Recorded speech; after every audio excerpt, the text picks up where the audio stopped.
You're watching the Gospel Crusader. I'm here with Reverend Dr. Deegbe. Reverend Dr. Deegbe, please, I want to find out when you came into the ministry. A few mentors. First, in terms of commitment and passion, people like those days I used to listen to radio always. People like Billy Graham and Stephen Alford. Billy Graham is still alive, I believe, in his 90s, and Stephen Alford died. They were my external ones.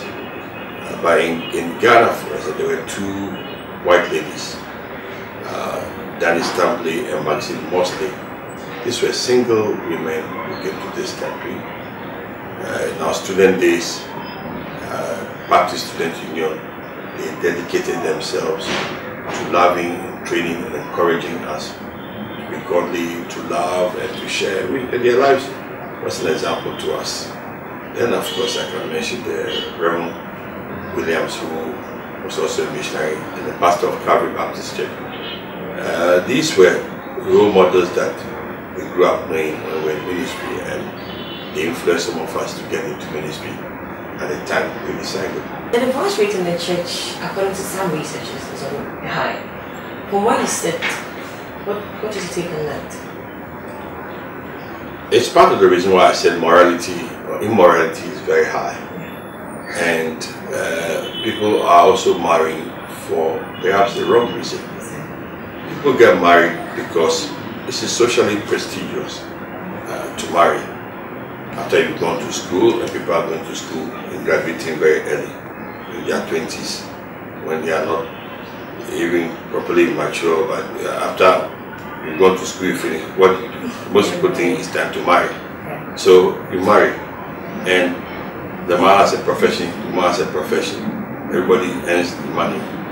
But I believe most of this divorce is among the so-called middle class educated people. So how can you tell me I'm a housewife? We all went to work, who should cook for me?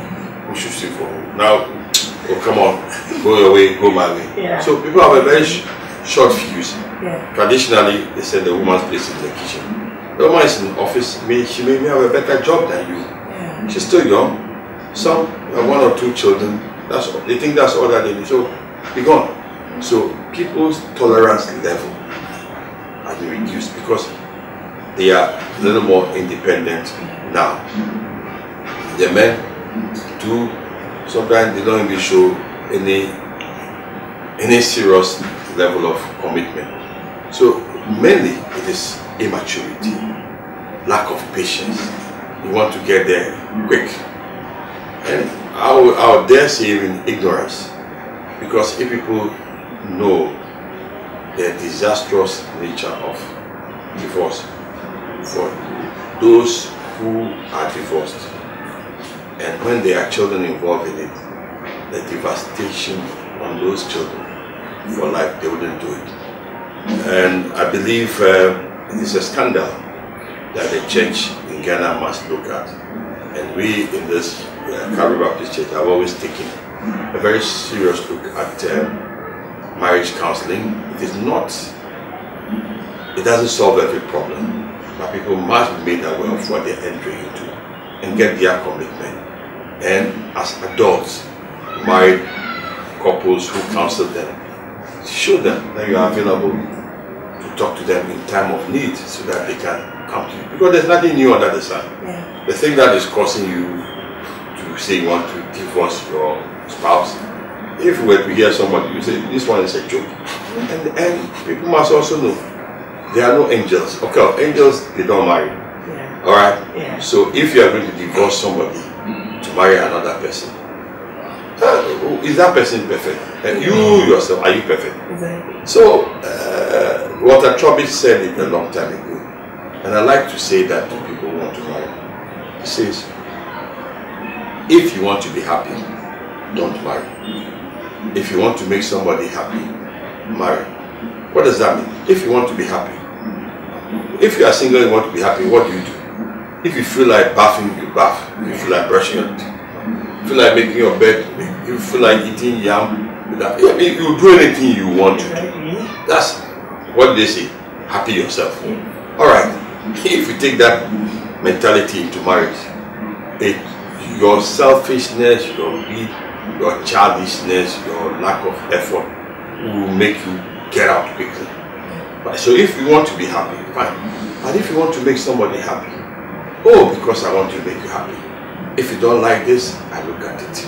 If you want this, that. So two people who want to make each other happy, who are willing to make commitments, who are willing to make sacrifices, who are willing to grow, who are willing to understand each other, they are the ones who make it in marriage.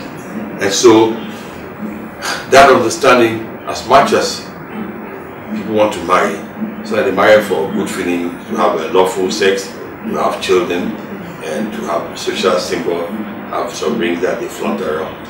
Those are just the trappings. Marriage is work.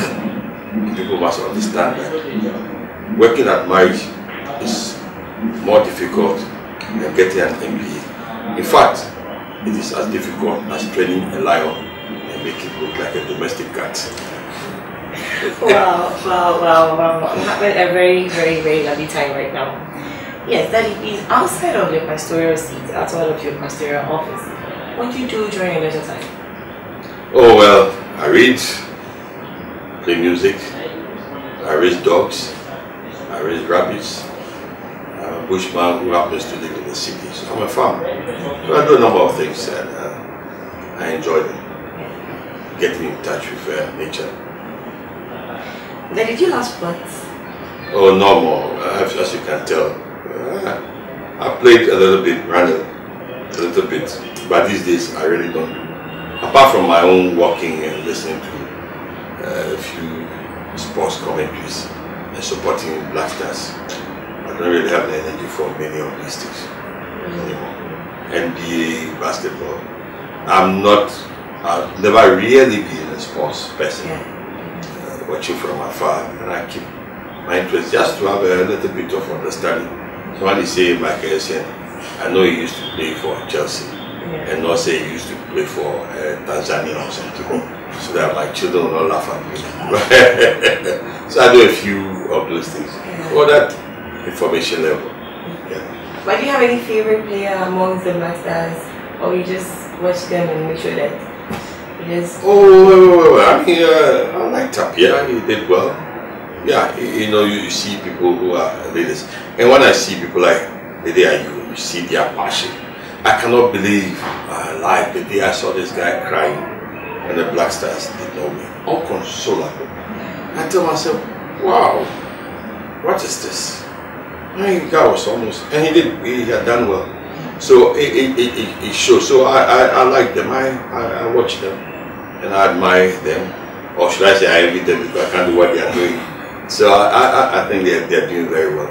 But see, apart from that, what I learned from sports is to, even though that's not what you asked me, I've been watching the sports scene and I always like to use it as an illustration that you should not rest on the past and rest on your oars. One today we talk about hearts. Where are they? Kotoko. Where are they? When we were growing up, Hearts, Kotoko, Olympics, Ofokwa, All Blacks, most of them have fallen along the roadside. And were these giants, and new ones have cropped up. That's what gives me hope. That, look, the old ones who have made the country so difficult for you people, you should have hope. So now one day these people will go away. They will clear away, they will go away. But will there be new ones who are doing better, who have set better standards, who are saying, yes, the people who came, they were good, but we are better. And so I learned a lot from these sports, and at least do that. The things change, standards are becoming better. If you are not competitive, you will face up. So learn, do your best, and your time will come. And when it comes, do better than those whose name you've been hearing all along. Okay, this has been a lovely session. I want you to give us a final word for Ghana, a final word for the church, a final word for the youth out there. Let me start with the youth. It's good to be young, but remember, you grow old. And do things that you'll be proud of. You can tell your children, I did this and this and that and that. People forget that they will grow old. Your body, your soul, your spirit are important. Take good care of them and go peacefully. Remember your Creator in the days of your youth. You will meet your Creator one day. And I like to tell the youth, you see, as for life, it's a book. If you want to read, you read. There are things people have done and they've succeeded. There are things they have done and they've failed. So when they are telling you something so that you don't listen, you will see. Experience is the best teacher because you will learn the lesson, you will pay for it. So be wise and learn. The church in Ghana has a lot to offer, but we can do better. To be united, to be focused.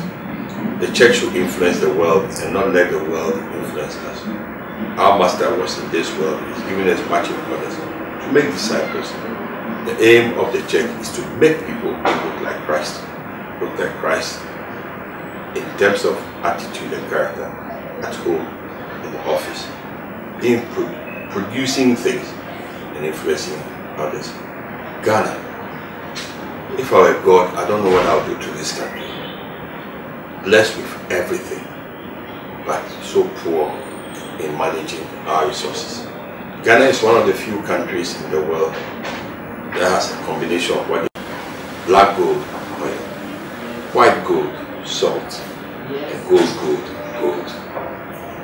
People who have those combinations, the things they do with them, unbelievable. They are wealthy. Their citizens live in dignity. A river flowing into the sea, doing nothing with it. We have salt, you can't decide what you want to do with it. We have oil, we give it to the gamblers. As for the gold, we can't even mine it properly. It is polluting our waters. What type of country is this? Are there no laws? Are there no elders? Are there no, is there no, structures in this country? And that's why I say that I hope our generation has not completely failed, but we've almost left the scene. And I trust that there are some people who will come and do better. I hope that 40-year-old vision that is being paraded around will be a reality. I don't believe in going and coming back again anyway, incarnation. Though if I come back, I don't want to be in this world. I'm going to heaven. Exactly. But we can do better for our nation. Thank you very much, Reverend Joseph, for giving a very grateful for the opportunity to explain to us. Thank you. My pleasure. My name is Deegbe again, and this is the Gospel Crusader. Thank you.